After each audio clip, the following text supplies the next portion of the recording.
NIMS hospital దీక్ష చేస్తారు, ఎవడన్నా road మీద దీక్ష చేస్తారు. కానీ మా గోనె ప్రకాశ్రావుకు ఆర్టీఐ ద్వారా తీసుకుండు, ఎన్ని ఇంజక్షన్లు తీసుకుండు, ఎన్ని విటమిన్ డి ఇంజక్షన్లు తీసుకుండని.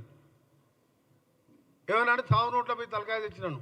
మరి చనిపోయిన వాళ్ళందరూ ఎడిపోయాడు. శ్రీకాంతాచారి చనిపోయి ఏమైండు, వాళ్ళ తల్లిని ఇప్పుడు నా దగ్గరికి వచ్చింది. వచ్చేటప్పుడే ఇంటి దగ్గర ఉన్నది, పని ఉందంటే ఉండు మళ్ళీ వస్తున్నా అని చెప్పాను. ఆమె గురించి ఎందుకు మాట్లాడలేదు. నువ్వు నీ కుటుంబ సభ్యులు నీ బంధువులు దోసుక తిని ఇవాళ ఎదురు తిరిగితే చంపిస్తారా? పాపం తగిలిపోతారు చెప్తున్నా. మీరు తప్పకుండా చట్టపరంగా శిక్షపరంగా ఫాస్ట్ ట్రాక్ కోర్టు ఏర్పాటు చేయాలని మా సీఎం గారికి కూడా డిమాండ్ చేస్తూ, గౌరవ న్యాయమూర్తులకు కూడా, ఎందుకంటే క్లియర్ కట్గా వాళ్ళ భార్య బిడ్డలే ఇస్తున్నారు. దాంతోపాటు సిబిసిఐడి ఎంక్వైరీ చేస్తారా, ఫాస్ట్ ట్రాక్గా సిట్ ఏర్పాటు చేస్తారా, చర్య తీసుకొని కేసీఆర్ కానీ ఎవరన్నా కానీ హత్య చేసినప్పుడు వదిలిపెట్టే ప్రసక్తే లేదు. వారి మీద చర్య తీసుకోవాలని మా డిమాండ్. సీఎంని కలుస్తాం, సీఎంతో గారితో మాట్లాడతాం. అందరం కూడా ప్రజా సంఘాల వారు అందరూ కూడా విజ్ఞప్తి చేస్తున్నాం. తెలంగాణ 4 కోట్ల ప్రజలందరికీ కూడా మీ అందరికీ కూడా విజ్ఞప్తి చేస్తున్నాం. వామన్నావుని ఆ రోజు అంత ఓపెన్గా కనీసం అలిగేషన్ వచ్చినప్పుడు ఓటుగా ఎమ్మెల్యే టికెట్ ఇస్తారా?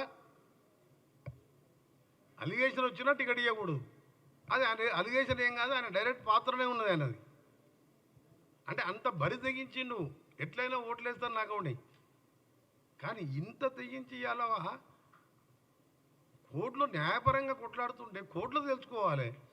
కోర్టుకు పోయినావు, హరీష్ రావు ఫోన్ ట్యాపింగ్ కోర్టుకు పోయినావు, కేటీఆర్ ఈడీ కేసులో కోర్టుకు పోయిన క్వాచ్ చేయాలని, కవిత కేసు పోయింది, జైలు పోయి వచ్చి బెయిల్ తెచ్చుకుంది. అట్లా కొట్లాడుకోరు మీరు న్యాయపరంగా. కానీ చంపించడం ఏంది? మీరు మనుషులు చేసే పనేనా? మృగాలు చేసే పనిది. గండ్ర వెంకటరామరెడ్డితో పాటు వాళ్ళ భార్య బిడ్డ మరొకసారి వాంగ్మూలం తీసుకొని వెంటనే చర్యలు తీసుకోవాలని డిమాండ్ చేస్తున్నాం.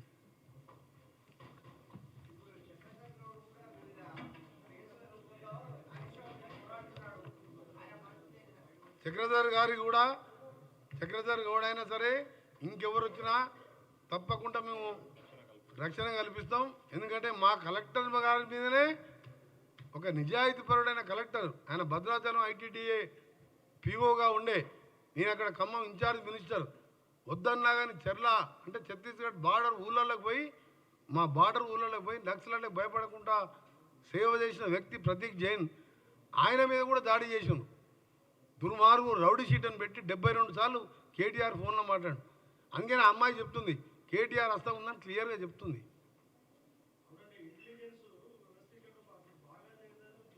ఇంటెలిజెన్స్ కాదు సామాజిక అట్లా కాదు, అది కాదు, అవన్నీ వస్తారు. సామాజిక కార్యకర్తని చంపుతారని అనుకుంటారా? అది యూపీ లాంటి రాష్ట్రం దేశంలో ఎక్కడ లేదు ప్రపంచంలో. లీగల్ కొట్లాడాలి.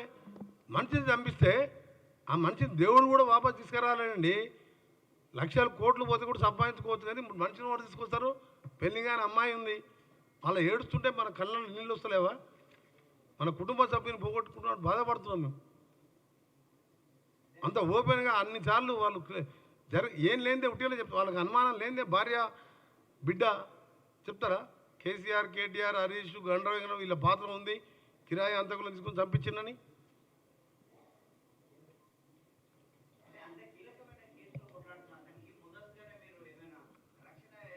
అంటే వీళ్ళిద్దరు కోర్టులో మేము లీగల్గా కవిత, కేటీఆర్, హరీష్ రావు లీగల్గా కొట్లాడుతున్నాం. కేసీఆర్ కూడా కోర్టుకు పోయింది దీని మీద. ఆయన కూడా అప్పీల్ చేసుకున్నాడు, క్యాచ్ చేయాలని, స్టే చేయాలని, ఎంక్వైరీ చేయొద్దని. అట్లా కొట్లాడుతున్నాను అనుకోండి. ఇంత రాక్షసంగా ప్రవర్తిస్తారని మాకు తెలుసుంటే తప్పకుండా ఇక ముందు ఇలాంటి వారికి గుర్తించి వాళ్ళని కూడా అప్రోచ్ కమ్మంటున్నాం. మా దృష్టికి వచ్చిన వాళ్ళు మాకు అప్లికేషన్ పెట్టినా ఇంటెలిజెన్స్ వాళ్ళతో ఎంక్వైరీ చేయించి వాళ్ళకు రక్షణ కల్పిస్తాం. మా ముఖ్యమంత్రి గారు దాని మీద స్ట్రిక్ట్గా ఉన్నాడు. ఆయన ఫస్ట్కి వెళ్ళే చెప్తున్నాడు, గంజాయి కానీ దేని మీద కానీ రౌడీజం కానీ స్ట్రిక్ట్గా ఉండాలన్నదే మా ప్రభుత్వం, మా ముఖ్యమంత్రి గారి లక్ష్యం.